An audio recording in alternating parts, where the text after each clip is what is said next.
ನಮ್ಮೊಂದಿಗೆ ರಾಜಗುರು ದ್ವಾರಕನಾಥ್ ಸ್ವಾಮೀಜಿಯವರಿದ್ದಾರೆ. ಸ್ವಾಮೀಜಿ ಮೊದಲು ನಮಸ್ತೆ. ಈ ಚುನಾವಣೆ ಮೂಲಕ ಭವಿಷ್ಯವನ್ನು ಹೇಳೋದಾದ್ರೆ ಅಥವಾ ಈ ಪ್ರಿಡಿಕ್ಷನ್ ಅನ್ನು ಮಾಡೋದ್ರೆ ಏನೇನು ಬದಲಾವಣೆಗಳು ರಾಜ್ಯದ ಆಗ್ಬೋದು ಅಂತ? 2023ರಲ್ಲಿ ಈ ನಮ್ಮ ರಾಜ್ಯ ಚುನಾವಣೆ ಹೋದಾಗ 136 ಸೀಟ್ ಬರುತ್ತೆ ಅಂತ ಮುಂಚೆ ಹೇಳಿದ್ದವನು ನಾನು. ಮತ್ತು ಪಾರ್ಲಿಮೆಂಟ್ ಎಲೆಕ್ಷನ್ 24 ಬಂದಾಗ 241 ಸೀಟ್ ಬರುತ್ತೆ ಅಂತ ಹೇಳಿ ಹೇಳಿದವನು ನಾನಲ್ಲ, ಪರಮಾತ್ಮನ ಕೃಪೆ ಇತ್ತು. ಆದರೆ ಈ ಸರ್ಕಾರದಲ್ಲಿ ಅವರು ಯಾವಾಗ ಹೋಗುತ್ತೆ ಮಾತಾಡ್ತಾನೆ ಇರ್ತಾರೆ, ಬೀಳುತ್ತೆ ಬೀಳುತ್ತೆ ಬೀಳುತ್ತೆ ಅಂತ. ಬಲಿಷ್ಠರಾಗ್ತಾ ಇದ್ದಾರೆ. ಬೀಳಿಸೋದು ಅಷ್ಟು ಸುಲಭ ಅಲ್ಲ. ಕೂತವ್ರನ್ನ ಬೀಳಿಸೋದು ಧರ್ಮನೂ ಅಲ್ಲ.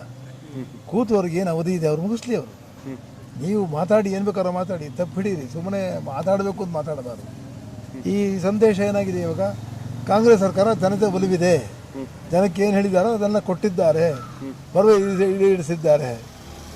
ಓಟೇ ಹೇಳ್ತಾ ಇದೆಯಲ್ಲ. 3 ಕ್ಷೇತ್ರವನ್ನು ಗೆಲ್ಲಬೇಕಾದ್ರೆ ನಿರೀಕ್ಷಣೆಗೂ ಮೀರಿ 3 ಕ್ಷೇತ್ರದಲ್ಲಿ ಗೆದ್ದಿದ್ದಾರೆ. ಅದು ನಾಳೆ ದಿವಸ ಇನ್ನೂ ಅವರ ಒಂದು ಬೇಸು ಭಾಳ ಸ್ಟ್ರಾಂಗ್ ಆಯ್ತು. ಕಾಂಗ್ರೆಸ್ಗೆ ಅಡಿಪಾಯ ಇನ್ನೂ ಭದ್ರವಾಯ್ತು ಆಗ್ತೀರಂತ ಹೇಳ್ತೀರಿ. ಈಗ ಪದೇ ಪದೇ ಬಿಜೆಪಿ ಒಂದು ಆರೋಪ ಮಾಡ್ತಿರುತ್ತೆ, ಯಾಕಂತ ಸರ್ಕಾರ ಬಿದ್ದೋಗುತ್ತೆ ಅಂತೇಳಿ ಅವ್ರು ಚರ್ಚೆ ಮಾಡ್ತಿರ್ತಾರೆ. 50 MLA ಹೊರಗಡೆ ಬರ್ತಾರೆ ಅಂತೇಳಿ. ಇದು ಸಾಧ್ಯ ಅನಿಸುತ್ತೆ ನಿಮಗೆ? ಅಸಾಧ್ಯ, ಖಂಡಿತವಾಗಲೂ. ನನಗೆ ಯಾರೂ ಇಲ್ಲ. ನಾನು ಮಾತಾಡೋದು ನೇರ ಧರ್ಮ ದೇವರಷ್ಟೇ. ಕಾಂಗ್ರೆಸ್ ಸರ್ಕಾರನ ಈಗ ಬೀಳಿಸೋದು ಅಸಾಧ್ಯ ಮಾತು. 28ರಲ್ಲೂ ಈ ಒಳ್ಳೆ ಕಾರ್ಯ ಮುಂದುವರಿಸಿ ಇನ್ನೂ ಸಿದ್ದರಾಮಯ್ಯವರು ಆ ಟೀಮ್ನೆಲ್ಲ ಚೇಂಜ್ ಮಾಡಿ ಯುವಕರಿಗೆ ಒಂದು ಸ್ವಲ್ಪ ಜನ ಕೊಟ್ಟು ಮಹಿಳೆಯರನ್ನು ಕಾಪಾಡಿ ಮಾಡಿದ್ರೆ ಖಂಡಿತವಾಗಲೂ ಅವರು ಮುಂದಿನ ಎಲೆಕ್ಷನ್ ಕೂಡ ಗೆಲ್ಲಕ್ಕೆ ಈಗಲಿಂದ ತಯಾರಿ ಮಾಡಬೇಕು. ಅವರಿಗೆ ಎಲೆಕ್ಷನ್ನೇ ತಲೆ ಬರಬೇಕು, ಅದಕ್ಕೆ ತಯಾರಿ ಮಾಡ್ಕೋಬೇಕಿಲ್ಲ. ಅವರು ಏನೇನು ಕುಂದುಕೊರತೆಗಳಿದೆ ಅನಿವಾರಿಸ್ಕೊಂಡು ಹಾಗಾಗಿ ಸಿಕ್ಕಾಕೊಳ್ತಾರೆ. ಅಂಥವ್ರನ್ನ ಕೈ ಬಿಟ್ಟು ಅದಕ್ಕೇನು ಬೇಕು ಅದಕ್ಕೊಂದು ಒಳ್ಳೆ ಶೇಪ್ ಕೊಡ್ತಾರೆ. ಇವಾಗ ಯಾಕೆ ಬರೋದ? ನೀವು ರಾಜಗುರು ಅಂತಲೇ ಪ್ರಸಿದ್ಧರಾದವರು. ಈಗ ಸಲಹೆಗಳನ್ನು ಕೊಡ್ತಿರ್ತೀರಿ DCMಗೆ CMಗೆಲ್ಲ. ಏನು ಸಲಹೆಯನ್ನು DCMಗೆ CM ಕೊಡ್ತೀರಿ? ಯಾಕಂತಂದರೆ ಒಂದಿಷ್ಟು ಹಗರಣಗಳು, ಬೇರೆ ಬೇರೆ ಸುಳಿಗಳು ಸಿಗ್ತಾ ಇದೆ, ಸರ್ಕಾರ ಒಂದಿಷ್ಟು ಡ್ಯಾಮೇಜ್ ಮಾಡ್ಕೊಳ್ತದೆ. ಈ ಸಂದರ್ಭದಲ್ಲಿ ಏನು ಸಲಹೆಗಳು ಕೊಡ್ತೀರಿ? ಇಲ್ಲಿ ಸಿಲುಕಿದ್ದೋ ಅದು ಗೊತ್ತಿಲ್ಲ, ಯಾರು ಗೊತ್ತಿಲ್ಲ. ಸತ್ಯಾಸತ್ಯ ನೀವು ಏನು ಬೇಕಾದ್ರೂ ಹೇಳ್ಬೋದು, ಆಪಾದನೆಗಳು ಮಾಡ್ಬೋದು, ಅವರು ಸರಿ ಇಲ್ಲ ಅಂತ ಹೇಳ್ಬೋದು, ತುಂಬ ಬೇಕಾದಷ್ಟು ಹಗರಣ ಮಾಡಿದ್ದಾರೆ ಅಂತ ಹೇಳ್ಬೋದು. ಯಾವುದೇ ಹಗರಣಗಳು ಎಲ್ಲ ಅದರದ್ದು ಸತ್ಯಾಸತ್ಯ ಗೊತ್ತಾಗಬೇಕಲ್ವ? ಗೊತ್ತಾದ್ರಿಂದ ಅಪರಾಧಿ ಆಗೋದು. ಆಪಾದನೆ ಬೇರೆ, ಅಪರಾಧ ಬೇರೆ. ಧರ್ಮದಲ್ಲಿ ಆಪಾದನೆ ಬೇರೆ, ಅದು ಆರೋಪ ಬೇರೆ. ಬರೀ ಆರೋಪ ಮಾಡ್ತೀರ. ಅಪರಾಧ ಮಾಡಿದ್ದಾರೆ ಅಂತ ಪೂರ್ವಾಗಿಲ್ಲ ನಿಮಗೆ. ಯಾಕೆ ಮತ್ತೆ ಹಂಗೆ ಹೇಳ್ಬೇಕಲ್ವ? ಕಳ್ಳತನ ಮಾಡಿದ ಸಂಶಯ ಇರ್ಬೋದು, ಕಳ್ಳ ಅಂತ ಹೇಳೋಕ್ಕಾಗತ್ತಾ? ಹಾಂ, ಅಷ್ಟೇ. ಮತ್ತೆ ಸ್ವಾಮೀಜಿ, ಚನ್ನಪಟ್ಟಣ ಚುನಾವಣೆ ಗೆಲ್ಲೋದ್ರ ಮೂಲಕವಾಗಿ DK ಶಿವಕುಮಾರ್ ಮತ್ತೆ CM ಆಗ್ತಾರೆ ಆದಷ್ಟು ಬೇಗ ಅಂತೇಳಿ ಒಂದು ಪ್ರಿಡಿಕ್ಷನ್ ಲೆಕ್ಕಾಚಾರಗಳು. ನಿಮ್ಮ ಪ್ರಿಡಿಕ್ಷನ್ ಏನು? ನಾನೀಗ ಒಂದೇ ಮಾತು ಹೇಳ್ತೀನಿ.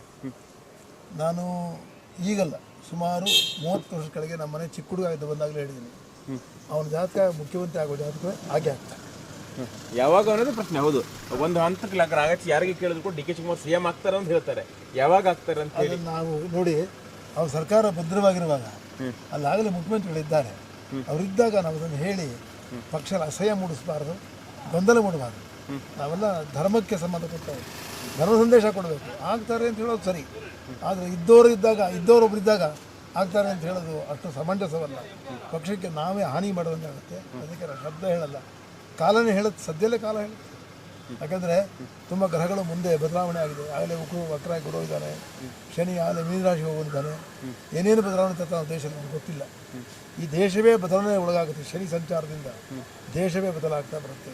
ಖಂಡಿತವಾಗಿ ಹೇಳಬೇಕು. ಸದ್ಯದಲ್ಲಿ ಅಂತೂ ನೀವು ಒಂದು ಮಾತು ಹೇಳ್ತೀರಿ? ಹೇಳ್ತೀನಿ, ಖಂಡಿತ ಹೇಳ್ತೀನಿ.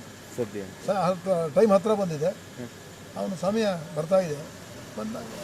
ತಿಂಗಳ ವರ್ಷಗಳ ಅವಧಿ ಇಲ್ಲ, ಬೆಂಗಳೂರು ಸೇರೋದಿಲ್ಲ, ಸೂರ್ಯೋದಯ ಕಾಯ್ತಾ ಇದೆ ಅನ್ಕೊಳ್ಳಿ ಅಷ್ಟೇ.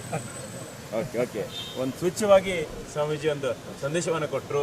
ಇದಿಷ್ಟು ರಾಜಗುರು ದ್ವಾರಕನಾಥ್ ಅವರ ಮಾತುಗಳು. ಕ್ಯಾಮ್ರಾಮನ್ ಶರತ್ ಜೊತೆ ಉಪೇಶ್ ಬೈಂದೂರು, ಪವರ್ TV, ಬೆಂಗಳೂರು.